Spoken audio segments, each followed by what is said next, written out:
Sindh high court इतलात खाते खां इश्तिहारी एजेंसियुनि खे ॾिनल रक़म जो रिकॉर्ड पेश करण जो हुकुम ॾिनो आहे। सिंध हुकूमत तरफ़ां अख़बारुनि खे रद्द अदा न करण ख़िलाफ़ council of Pakistan newspapers editor तरफ़ां दाख़िल दरख़्वास्त जी जस्टिस मोहम्मद अली मदर ऐं जस्टिस यूसुफ ते बदल डिवीज़नल बेंच ॿुधणी कई। ॿुधणी दौरान CPNE जे जनरल सेक्रेटरी डॉक्टर जब्बार खटक जो चवणु हो त अदालत जे हुकुम बावजूदि अञा ताईं मुकमल अमल नाहे कयो वियो।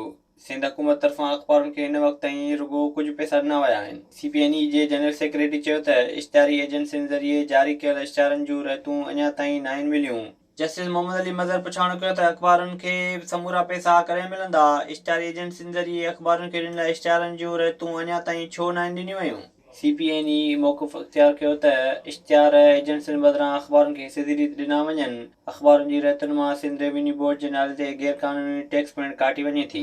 अदालत हुकुम ॾिनो त इतलात खातो इश्तिहारी एजेंसियुनि खे ॾिनल रक़म जो रिकॉर्ड पेश करे जीअं अख़बारुनि खे ख़बर हुअणु घुरिजे त हुननि जे नाले ते इश्तिहारी एजेंसियुनि खे केतिरी रक़म ॾिनी वई आहे। अदालत केस जी ॿुधणी 6 फरवरी ताईं मुलतवी करे छॾी।